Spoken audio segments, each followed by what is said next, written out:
Сергей, с победой, Спасибо. в первую очередь, и с забитым первым голом. Вот. Спасибо большое. У вас сегодня такой задачи в атаку идти не было вроде бы, но все равно вы отличились. Как вообще гол получился так? Довольно немножко курьезно, но интересно. Гол получился. Ну, команда вела. Вот. Соперник уже, видно, немножко подустал и увидел свободную зону. И как бы побежал в нее, Влад отдал.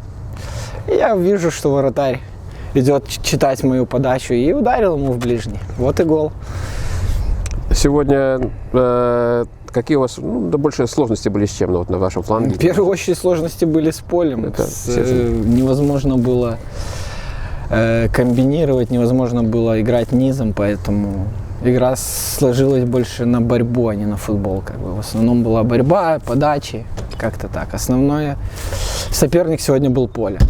Но тренер настраивал так, что вот будет тяжело, что придется как-то вот так. Какие установки были перед Да, матчем? я думаю, что каждую игру команды будут выходить, знают, что крумкачи хотят выйти в высшую лигу, будут выходить, настраиваться, биться против нас любыми путями, пытаться забрать очки, поэтому в каждой игре будет тяжело.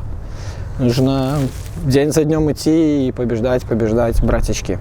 Я вот уже спрашивал у предыдущего Николая Зинько, кто главный соперник у нас в первой лиге. Как вы вот тоже, наверное, уже прикинули в уме, там, смотрели составы, кого еще? Да, я считаю, что любая команда может у любой забрать очки.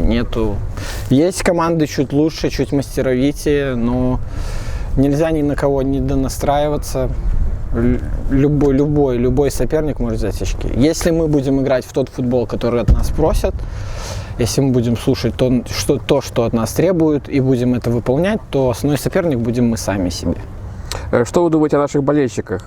Они молодцы, что приехали, или все-таки надо было дома посидеть в связи с коронавирусом? Ой, как для вас, для футболиста, как вот мнение? Молодые ребята выехали, подышали свежим воздухом, получили какие-то эмоции хорошие. Я думаю, им понравилась игра. Поэтому молодцы, помыли руки и поехали домой с хорошим настроением.